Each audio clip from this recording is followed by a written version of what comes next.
నమస్కారం గురుగారు. నమస్తే. గురుగారు, పుట్టిన పిల్లలు అదృష్టవంతులు అవ్వాలి, జీవితంలో బాగా ఎదగాలనుకున్నప్పుడు ఎన్ని అక్షరాలతో వాళ్ళ పేరు పెడితే మంచిగా ఉంటుంది? మంచి క్వశ్చన్ అడిగారండి. వాస్తవంగా న్యూమరాలజీ ప్రకారం ఒక మనిషి పేరు ఒక మ్యాగ్నెటిక్ పవర్ నేమ్‌తో పెట్టాలండి. ఓకే. మనకి తెలుగులో చెప్పేటప్పుడు ఆస్ట్రాలజీ ప్రకారం ఆడపిల్లలకు 3 సరి సంఖ్య, బేస్ సంఖ్య అనేది మనం చెప్తూ ఉంటాం. వాస్తవంగా బేస్ సంఖ్య, సరి సంఖ్య కన్నా ఈ యొక్క కలియుగంలో ఇంత డెవలప్‌మెంట్ పెరిగిన తర్వాత న్యూమరాలజీ ఆర్ నేమాలజీ వాడుతూ పిల్లల పేర్లు పెడితే వారి జీవితంలో ఉన్నతంగా ఎదుగుతారండి. చివరికి చిన్న ఉదాహరణ, రీసెంట్గా మన దగ్గర ఒక క్లయింట్ వచ్చారు. ఆ పిల్లకి పేరు పెట్టమని వచ్చారు. వాళ్ళకి సంతానం లేరు, సంతానం మన దగ్గరికి వచ్చినా కలిగారు. సంతానం కలిగితే అప్పుడు ఏం జరిగింది, ఆ సంతానం కూడా ఇబ్బంది, అంటే నెల తక్కువగా పుట్టారు. వారిని అనుకోకుండా రెయిన్బో హాస్పిటల్ ఇక్కడ హైదరాబాద్లో జాయిన్ చేయడం జరిగింది.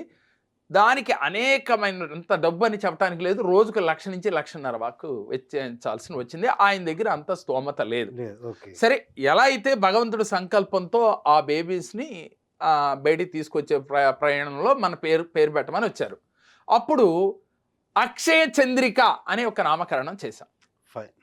అక్షయ చంద్రిక అనే నామకరణం చేయటంతో ఆ పేరు ప్రభావం వల్ల చాలా పాజిటివ్ వైబ్రేషన్ ఆ బేబీలోకి వచ్చింది. ఆ రోజు నుంచి అక్షయ చంద్రిక అని పిలవమంటాం, పేరెంట్స్కి చెప్పడం జరిగింది. ఎక్కడ వీళ్ళు హాస్పిటల్లో ఉండగానే కూడా ఆ పేరును మనం ఖరారు చేయడం జరిగింది. అయితే ఆ బేబీకి డాక్టర్లు చెప్పారు. ఏమని చెప్పారు ఆ బేబీకి డాక్టర్లు? అమ్మా, ఈ బేబీకి లివర్ చెడిపోయింది కంప్లీట్, కాబట్టి ఈ లివర్ చెడిపోయింది కాబట్టి వీరు తల్లి కానీ తండ్రి కానీ ఎవరైనా కానీ డొనేట్ చేయాలమ్మా, చేస్తేనే అని చెప్పారు. ఈ 3 నెలలు 2 నెలల బేబీకి అది కూడా సపోర్ట్ చేస్తో లేదో అని చెప్పారు. చెప్పినప్పుడు తండ్రి పరిస్థితి ఇంకెలా ఉంటుంది? ఆ తండ్రి నాకు ఫోన్ చేశాడు. చేసినప్పుడు అతనికి ఒకటే చెప్పారు, మిరాకిల్ జరుగుద్ది ఆ పేరు, మీకు ఒకటే గుర్తుపెట్టుకోండి. డాక్టర్ చెప్పినంత మాత్రాన మీరు కంగారు పడొద్దు. ఇలాంటివి ఎన్నో మిరాకిల్ జరిగినాయి. ఇది చేయాలి అంటే మీరేం చేయాలి? హోపనోపనో టెక్నిక్ చేయండి. ఈ రోజు నుంచి చేసి, ఎరా డియర్ మై డియర్ డాటర్, అలాగే అక్షయ్ చంద్రిక అని మనసులో తలుసుకుని, I'm sorry, please forgive me, thank you, I love you, ఇది హెల్త్ మీద మీరు సంకల్పం చేసి పరిపూర్ణ ఆరోగ్యంతో ఉంది మా అమ్మాయి అని చెప్పి చేయించడం మొదలుపెట్టాడు. 21 రోజుల తర్వాత మళ్ళీ టెస్ట్ చేయమని చెప్పారు డాక్టర్ గారు. అదే డాక్టర్ గారు అన్నారంటే, ఏదైనా భగవంతుడు వచ్చి మెరాకిల్ చేస్తే ఈ అమ్మాయి క్యూర్ అవుద్ది, కానీ లేదంటే తప్పదు అని చెప్పేశాడు. సరే, నాకు వాళ్ళ డాడీ ఫోన్ చేస్తే ఒకటే చెప్పా, మెరాకిల్ జరుగుద్ది, నీలో డౌట్ పడకు, డౌట్ పడితే మనం సాధించలేం, ఘర్షణ జరిగితే ఆకర్షణ రాదు, కాబట్టి నువ్వు ఆకర్షణ కలగాలి, మనం ఆ సమస్య నుంచి బయటపడాలంటే పాజిటివ్గా ఉండు, నా మాటను విశ్వసించు అని చెప్పి వాళ్ళ తండ్రితో మనం లా ఆఫ్ అట్రాక్షన్ చేయిస్తూ న్యూమరాలజీ ప్రకారం ఆ పేరు నామకరణం చేసి ఆ పేరు రాయించడం జరిగింది. ఇలా 21వ రోజు టెస్ట్ చేస్తే ఏంటి వింత, ఏంటి విచిత్రం, ఇంత అద్భుతమా అని డాక్టరే ఆశ్చర్యపోయే తిరిగి పరిపూర్ణ ఆరోగ్యంగా ఉంది ఈ బేబీ అన్న 2 రిపోర్ట్లు కూడా నెక్స్ట్ వీడియోలో మనం చూపిద్దాం, మన దగ్గరే ఉన్నాయి. లేదంటే వాళ్ళ ఫాదర్తో కూడా మనం డైరెక్ట్గా చెప్పిద్దాం. ఎందుకని? ఇలాంటి ప్రజలకు తెలియాలి. ఎందుకనంటే ఏమీ లేదు అనుకున్న వారికి కనువిప్పుగా ఉంటుంది. నమ్మితే అన్నీ ఉన్నాయి, నమ్మకపోతే ఏదీ లేదు. నేను ఎప్పుడు అదే చెప్తాను, నమ్మిన వాడికి అంతా పాజిటివ్గా ఉంటుంది, నమ్మని వాడికి ఏదీ లేదు కదా. నమ్మి ఆచరించాలి. అదేవిధంగా మీ పిల్లల పేర్లు మ్యాగ్నెటిక్ పవర్ నేమ్తో గనక ఎవరైతే పెట్టుకుంటారో వారి జీవితాల్లో అద్భుతాలు సృష్టిస్తారు. వారు చిన్నప్పటి నుంచే పాజిటివ్గా ఉంటారు, పాజిటివ్ ఆలోచనతో ఉంటారు.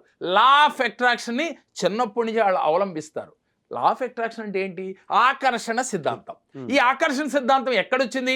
న్యూమరాలజీలో పేరు రాయండి, పేరు రాసేటప్పుడు పాజిటివ్గా ఆలోచించండి, మీరు నమ్మిన దైవాన్ని తలుసుకోండి అని చెప్తున్నాం. అదే లా ఆఫ్ అట్రాక్షన్. ఇక్కడ ఎప్పుడైతే ఆ నామం మనం పలుకుతామో ఆ పేరుని, ఏళ్ళలో తెలియకుండా పాజిటివ్ వైబ్రేషన్ వస్తుంది, పాజిటివ్గా ఆలోచించడం మొదలు పెడతారు, చదువులో నెంబర్ 1గా ఉంటారు, అలాగే వారి తెలివితేటలు అద్భుతంగా ఉంటాయి. వీరికి డబ్బుందా, పెట్టుబడితో కోట్లు సంపాదిస్తారు, డబ్బు లేదా, తెలివితేటలు అనే పెట్టుబడితో కోట్లు సంపాదిస్తారు. అది ఉద్యోగం కావచ్చు, వ్యాపారం కావచ్చు, లేదు జాబ్లో కావచ్చు. ఒక వ్యక్తి ఉన్నతంగా ఎదగాలి అంటే పిల్లలకి చిన్నప్పుడే మ్యాగ్నెటిక్ పవర్ నేమాలజీ ప్రకారం, న్యూమరాలజీ ప్రకారం వారి పుట్టిన సంఖ్యలకు తగ్గట్టుగా పేరు పెట్టాలి. ఎందుకని?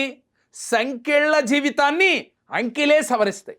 ఓకే. మనిషికి ఎప్పుడు సంఖ్యల జీవితమే ప్రతి వ్యక్తిది. అంతే. దాన్ని సవరించుకోవాలంటే అంకెలతో అలరించాలి. ఆ నేమ్లో ఉన్న అంకెతో అలరిస్తే వీరు ఉన్నతంగా ఎదుగుతారు, అద్భుతమైన జీవితం వచ్చి తీరుతుంది. ఫైన్ సార్, బాగుంది. అందుకే పేర్లో కరెక్షన్ అంటే నాకున్న అనుమానం సరి చెప్పండి. బేసి సంఖ్యలు అంటే ఎన్ని లెటర్స్ అంటే ఎన్ని అక్షరాలతో పెడితే బాగుంటుంది అని. కొంతమంది 3 అక్షరాలతో ఉండకూడదు అది ఇది అంటారు కదా. ఆల్ రైట్, మీరు అడిగిన క్వశ్చన్ బాగుంది.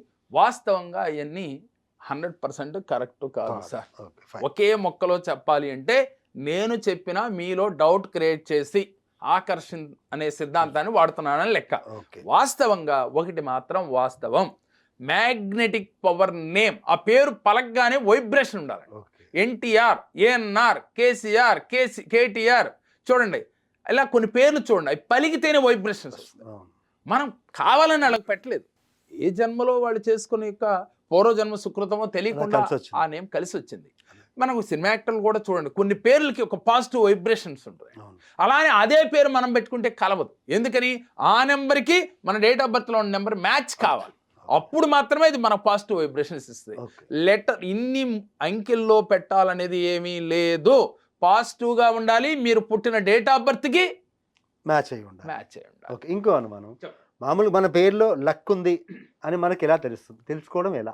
మంచి క్వశ్చన్ అడిగారు. వాస్తవంగా మన పేర్లో లక్ ఉంది అని అంటే, అసలు పుట్టినప్పుడు ఒక బేబీకి ఒక పేరు పెట్టాం అనుకోండి, మీరే పెట్టారు, నేను పెట్టలేదు, కామన్గా పెట్టారు. పెట్టినప్పుడు వీడు చిన్నప్పటి నుంచే యాక్టివ్గా ఉంటాడు. వీరు తెలియకుండా ఆ పేరు మనం పదే పదే పలుకుతూ ఉంటాం. ఓకే. పలికినప్పుడల్లా దాన్ని ప్రెజెన్స్, ఈ బాబులో 7 చక్రాలు కూడా యాక్టివ్గా ఉంటాయండి. ఆ పదం పలికితేనే, ఉదాహరణకి ఓంకారం పలుకుతాం అనుకోండి, అవును. మనకి ఏమొస్తుంది? ఒక ప్రశాంతత వస్తుంది, ఎగ్జాక్ట్. ఒక స్తబ్దత, అంటే నిశ్శబ్దంగా మనకు తెలియకుండా దైవానికి కనెక్ట్ అవుతూ ఉంటాం. అదే ప్రకారం ఈ పేరుకు ఒక వైబ్రేషన్ ఉంటుంది. ఆ పేరుతో అతను పిల్లోడు చేసే ప్రతి పనికి కూడా పాజిటివ్గా ఉంటుంది. అలా మీకు ఈ పేరు లక్లో ఉందని తెలుసుకోవచ్చు. మాలాంటి వాళ్ళ దగ్గరికి రావాల్సిన పని కూడా లేదు.